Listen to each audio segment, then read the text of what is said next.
이 시간 우리에게 주시는 하나님의 말씀은 신약성경 마태복음 26장 36절부터 46절까지의 말씀입니다. 신약 46쪽에 있습니다.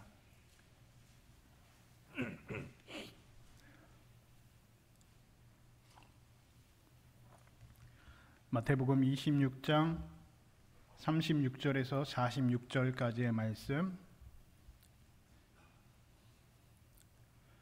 시간 다 같이 자리에서 일어서셔서 하나님 말씀을 함께 받겠습니다. 이제 하나님의 말씀을 받들어 봉독해 올리겠습니다. 이에 예수께서 제자들과 함께 겟세마네라 하는 곳에 이르러 제자들에게 이르시되 내가 저기 가서 기도할 동안에 너희는 여기 앉아 있으라 하시고 베드로와 세베대의 두 아들 데리고 가실새 고민하고 슬퍼하사 이에 말씀하시되 내 마음이 매우 고민하여 죽게 되었으니 너희는 여기 머물러 나와 함께 깨어 있으라 하시고 조금 나아가서 얼굴을 땅에 대시고 엎드려 기도하여 이르시되 내 아버지여 만일 할만하시거든 이 잔을 내게서 지나가게 하옵소서. 그러나 나의 원대로 마시옵고 아버지의 원대로 하옵소서 하시고 제자들에게 오사 그 자는 것을 보시고 베드로에게 말씀하시되 너희가 나와 함께 한시도 이렇게 깨어 있을 수 없더냐. 시험에 들지 않게 깨어 기도하라. 마음에는 원이로되 육신이 약하도다 하시고 다시 두 번째 나아가 기도하여 이르시되 내 아버지여 만일 내가 마시지 않고는 이 잔이 내게서 지나갈 수 없거든 아버지의 원대로 되기를 원하나이다 하시고 다시 오사 보신즉 그들이 자니 그는 그들의 눈이 피곤함일러라. 또 그들을 두시고 나아가 세 번째 같은 말씀으로 기도하신 후 이에 제자들에게 오사 이르시되 이제는 자고 쉬라. 보라 때가 가까이 왔으니 인자가 죄인의 손에 팔리느니라. 일어나라 함께 가자. 보라 나를 파는 자가 가까이 왔느니라. 아멘. 이것은 하나님의 말씀입니다. 아멘. 자리에 앉으시기 바랍니다.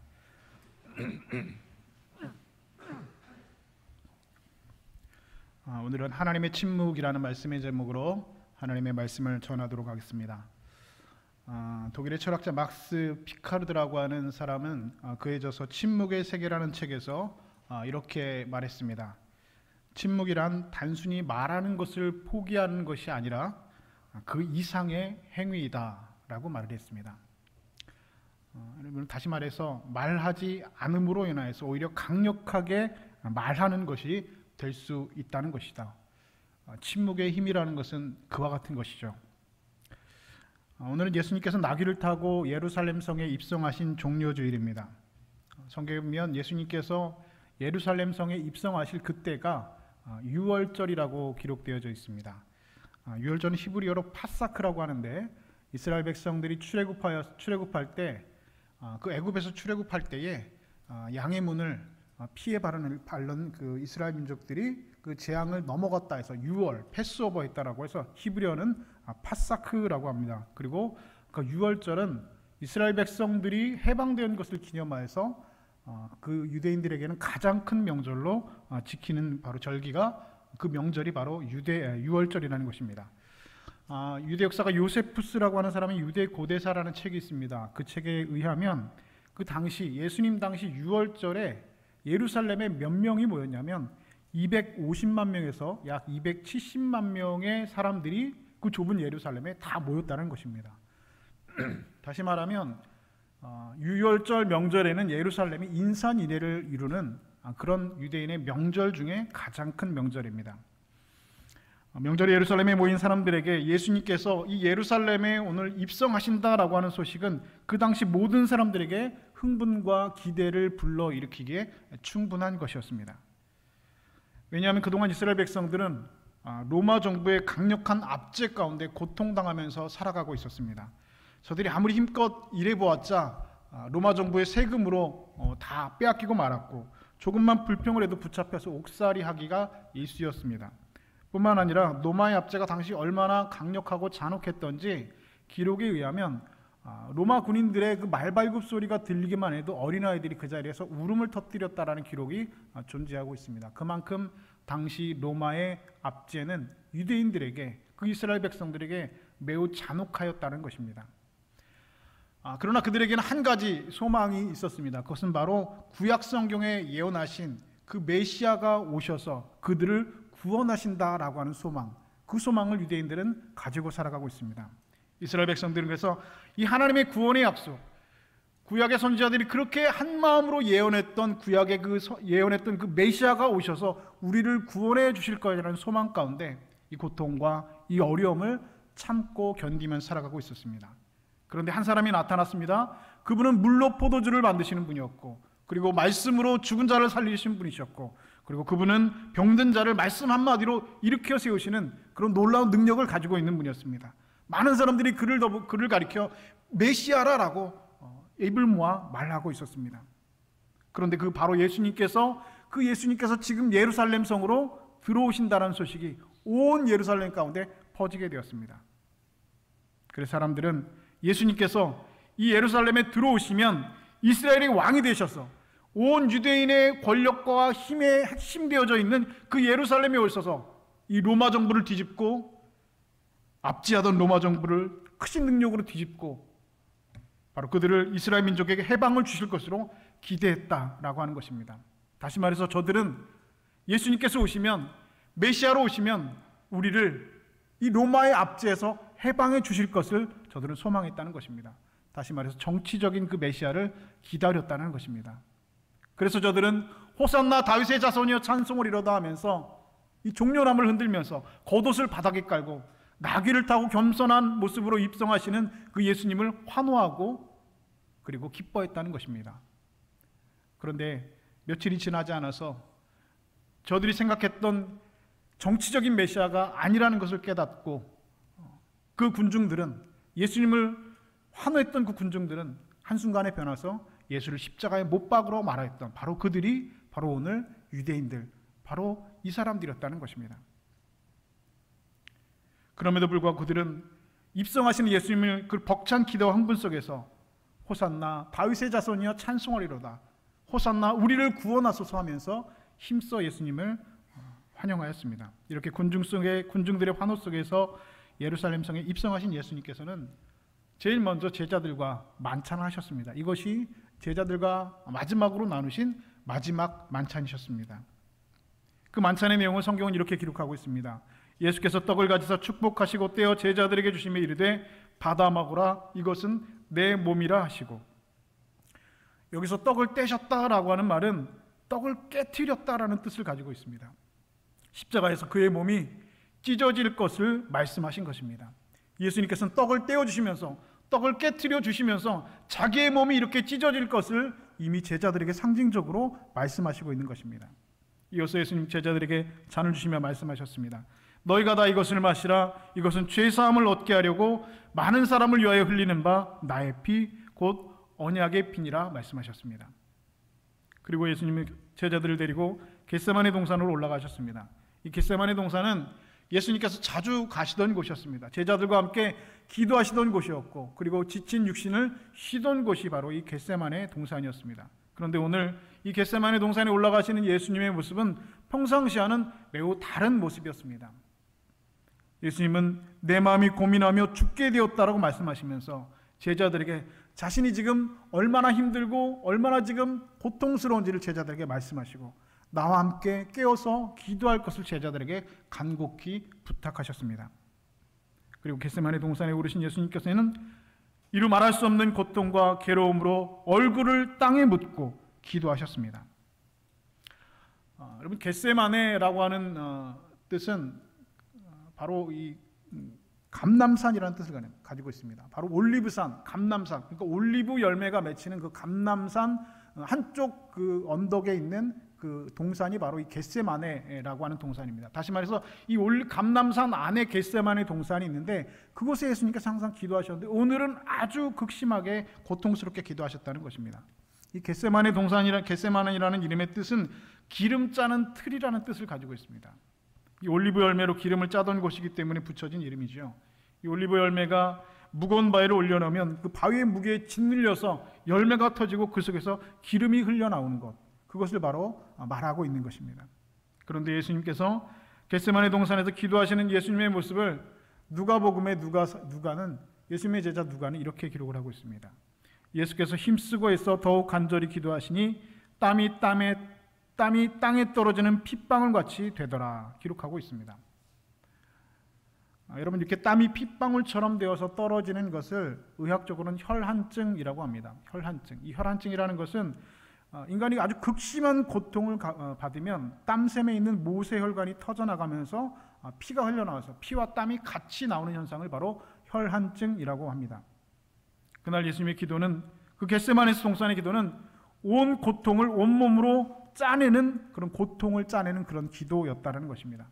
겟세마네 기름 짜는 틀, 그 이름은 예수님의 이와 같은 고난을 예고하는 이름이었습니다. 이후 예수님께서는 군인들에 의해 잡히시고 신문을 당하신 후에 이제 십자가형이 본격적으로 집행이 되기 시작했습니다. 십자가형은 먼저 채찍질하는 것에서부터 시작을 합니다. 당시 로마 군인들이 사용하던 프라겔룸이라고 하는 채찍이 있었는데, 이 채찍은 6개의 줄로 나뉘어진 가죽줄로 되어져 있습니다. 그런데 이 가죽줄 끝에는 동물의 뼈조각과 그리고 쇠구슬이 달려 있었습니다.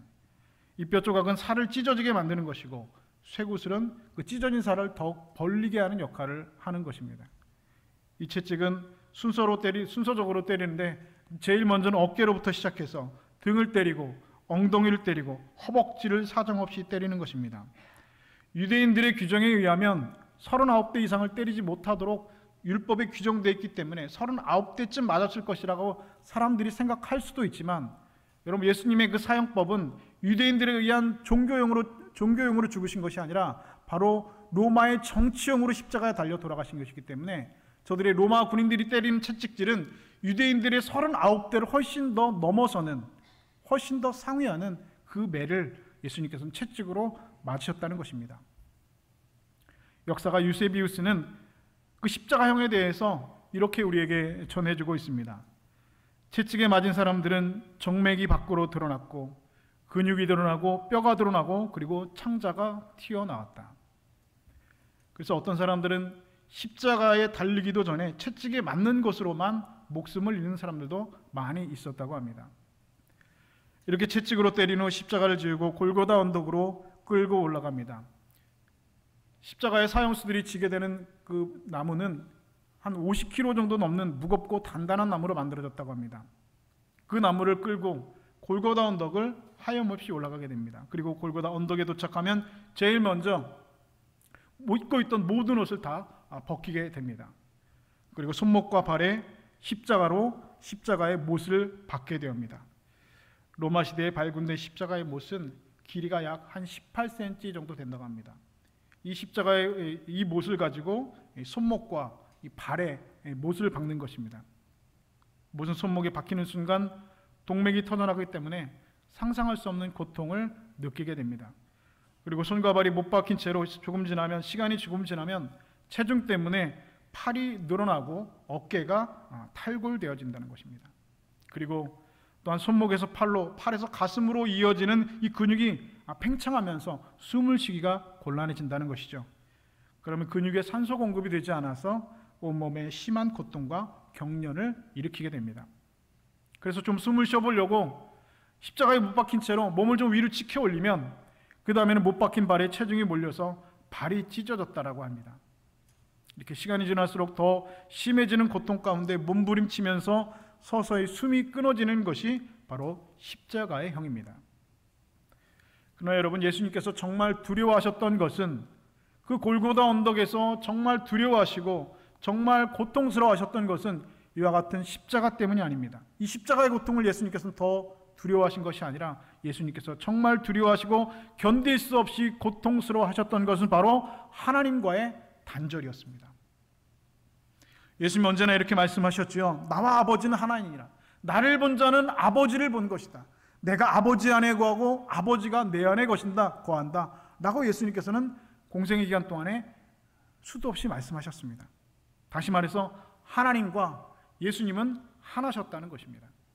성부 하나님과 성자 예수님은 서로 다른 인격체를 가지고 계신 분이지만 그 본체에 있어서는 같은 분입니다. 그래서 예수님은 비록 인간의 몸을 입고 이 땅에 오셨지만 언제나 하늘에 계시는 하나님과 함께 하나됨을 누리셨습니다.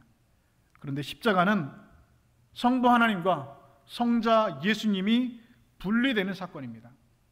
태초이전부터 영원부터 한 번도 한순간도 나뉘어 본 적이 없는 하나님과 예수님이 바로 분리되는 사건이 바로 십자가의 사건이라는 것입니다. 하나님은 아들 예수님을 죽음으로 내몰고 예수님은 아버지 하나님께 버림을 받아 죄인의 모습으로 십자가에 달려 죽어야 하는 참으로 처절한 아픔이 바로 십자가입니다. 그래서 예수님 고민하시고 슬퍼하셨습니다. 내 마음이 죽고 고민하게 되었으니 내 아버지와 만일 할만하시거든 이 잔을 내게서 지나가게 없소서. 그와 같이 예수님께서는 하나님 아버지와 분리되는 것을 두려워하시고 고통스러워하셨습니다. 그러나 그와 같은 예수님의 절규하는 기도에 하나님은 침묵하셨습니다. 당신의 아들이 고통으로 부르짖으면서 피땀을 흘리면서 이 잔이 내게서 지나가게 없어서 간구하는 기도 소리에 하나님께서는 철저히 침묵하셨습니다. 밤이 깊어가고 동이 터올 때까지 아버지여 아버지께는 모든 것이 가능하오니 이 잔을 내게서 옮기옵소서 부르짖는 그 아들의 기도에 하나님께서는 철저히 침묵하셨습니다. 그 성부 하나님의 그 침묵 앞에서 예수님은 마침내 아버지의 원대로 되기를 원하나이다 결단의 기도를 드리셨습니다. 그리고 동이 터올 무렵에 예수님은 일어나서 제자들에게 말씀하십니다. 일어나라 함께 가자 나를 파는 자가 가까이 왔느니라 라고 말씀하면서 담대히 십자가의 길로 그 죽음의 길로 스스로 걸어가셨습니다. 겟세마네 기도 이후에 예수님께서 일어나서 나아가신 이후에 그 다음에 예수님의 행적을 보면 예수님은 이상하리만큼 복음서에 기록된 예수님의 말씀하셨다는 기록이 없다는 것입니다. 모든 행적에 있어서 예수님께서는 이상하리 많지 침묵으로 일관하셨던 것을 우리는 발견할 수 있습니다. 대제사장 가야바가 예수님을 신문할 때도 예수님은 침묵하셨습니다. 헤롯이 예수님을 신문할 때도 예수님은 아무 말 없이 침묵으로 일관하셨습니다. 빌라도가 예수님을 신문할 때도 예수님은 조용히 침묵을 지키셨습니다. 또한 그 무시무시한 고통의 채찍이 그의 등과 온몸을 내리칠 때도 예수님은 아무 말씀도 하지 않으시고 침묵으로 일관하셨습니다. 군인들이 옷을 벗길 때에도 가시관이 머리에 씌워질 때에도 예수님은 침묵하셨습니다. 침을 뱉고 갈대로 머리를 치며 희롱을 당할 때에도 예수님은 침묵하셨습니다. 무거운 십자가를 지고 골고다 언덕에 오를 때에도 예수님은 침묵하셨습니다.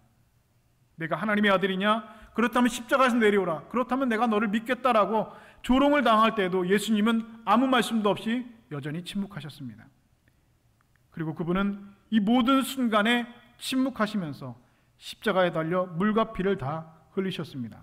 그리고 잠시 후에 예수님은 머리를 숙이셨습니다.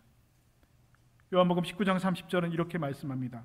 예수께서 신포도주를 받으신 이후에 이르시되 다 이루었다 하시고 머리를 숙이니 영혼이 떠나가시니라. 다 이루었다. 예수님은 마침내 하나님의 뜻을 다 이루셨습니다.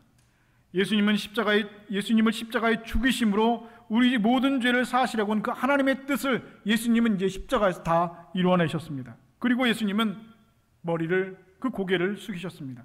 영혼이 먼저 떠나가시고 고개를 숙이신 것이 아니라 고개를 먼저 숙이시고 영혼이 떠나가셨다 기록하고 있습니다. 여러분, 이것은 예수님께서 스스로 죽음을 받아들이시고 그 죽음의 길로 나아가셨다라는 것을 우리가 알 수가 있습니다. 예수님께서는 스스로 죽음의 길로 스스로 나아가셨습니다. 그 죽음 가운데로 예수님께서는 들어가셨습니다. 여러분, 하나님께서 그 사랑하는 아들이 내 아버지만을 할만하시거든 이 잔을 내게서 침묵하옵소서 하는 그 기도에 하나님께서는 침묵하셨습니다. 그리고 예수님은 그 하나님의 침묵에 철저히 순종하셨습니다. 그 모든 고통과 조롱을 당하시면서 입을 닫고 굳게 침묵을 지키셨습니다. 그리고 십자가를 받아들이고 스스로 죽음 가운데 걸어가셨습니다. 그 이후 예수님께서 침묵하시고 하나님께서 이 모든 순간에 침묵하셨던 이유를 바로 이사야서는 이렇게 우리에게 전해주고 있습니다. 그가 찔림은 우리의 허물 때문이요 그가 상함은 우리의 죄악 때문이라. 그가 징계를 받음으로 우리가 평화를 누리고 그가 채찍에 맞음으로 우리는 나음을 입었도다. 우리는 다 양 같아서 그릇 행하여 각기 제 길로 갔거늘 여호와께서는 우리 모두의 죄악을 그에게 담당시키셨도다. 그가 곤욕을 당하며 괴로울 때에도 그의 입을 열지 아니하였으며 마치 도수장으로 끌려가는 어린 양과 털 깎는 자 앞에서 잠잠한 양같이 그의 입을 열지 아니하였도다. 여러분, 이것이 예수님께서 이 모든 일에 침묵하신 이유이고 바로 하나님께서 이 모든 일에 침묵하신 이유입니다. 예수님의 침묵은 이미 700년 전에 이사야 선지자의 예언을 통하여서 이미 우리에게 나타낸 바 되어져 있습니다. 사랑하는 여러분, 하나님께서는 저와 여러분을 이와 같이 사랑하셨습니다. 저와 여러분의 허물 때문에 예수님께서 찔림을 받았습니다. 우리의 죄악 때문에 예수님께서 상함을 받게 하셨습니다. 예수님이 징계를 받음으로 우리가 하나님의 평화를 누리고 예수님의 채찍에 맞음으로 우리가 나음을 얻었습니다. 우리 모두의 죄악을 하나님께서는 단 한 분 예수 그리스도 독생자 아들에게 모두 다 담당시키셨습니다. 죄는 우리가 지었는데, 죄는 내가 지었는데 그 죄의 값은 바로 당신의 아들 예수님에게 모두 담당시키셨다는 것입니다. 하나님께서는 침묵으로 이와 같이 자신의 뜻을, 그 하나님의 뜻을 분명하게 오늘 저와 여러분에게, 그리고 모든 인생들에게, 그리고 모든 인류에게 당신의 침묵으로 이와 같이 하나님의 뜻을 우리에게 전달하셨습니다. 그리고 예수님께서는 그 하나님의 침묵의 의미가 어떤 것을 이미 알고 계셨기 때문에 그분 역시 침묵하심으로 십자가의 길을 당당히 걸어가시고 죽음 가운데로 당당히 걸어가셨습니다. 사랑하는 여러분, 겟세마네 동산에서 내 아버지여 만일 할만하시거든 이 잔을 내게서 지나가게 하옵소서 간절히 기도하시는 그 아들의 외침을 외면하시고 하나님께서 끝내 십자가의 죽음으로 내몰아야 했던 그 이유가 바로 여러분과 나 때문인 것을 우리가 이 시간 기억하시길 바랍니다. 예수님께서 그 조롱과 고통을 당하시면서 입을 굳게 다무시고 침묵하셨던 이유도 바로 나 때문인 것을 여러분 기억하실 수 있기를 바랍니다. 그 예수 그리스도의 십자가가, 그 예수 그리스도의 십자가의 흔적이 우리의 삶 가운데 넘치실 수 있기를 주님의 이름으로 축복합니다. 오늘 우리의 삶은 십자가와 너무 상관없는 삶을 살아가고 있지는 않습니까? 예수님의 십자가가 2000년 전 그 있었던 그 역사적인 한 사건에 불과하며 오늘 나와의 삶의 자리와 어떤 상관이 있는가 라고 하면서 그 십자가를 여러분 너무 멀리 두고 살아가고 계시지 않습니까?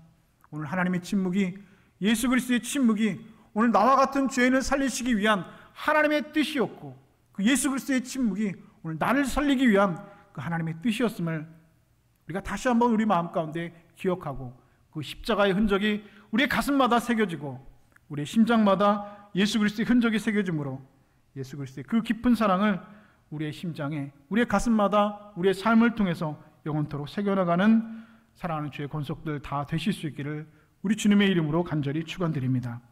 기도하겠습니다. 하나님, 나 때문이었습니다. 하나님의 침묵도 나 때문이었고 예수님의 침묵도 결국은 나 때문이었습니다.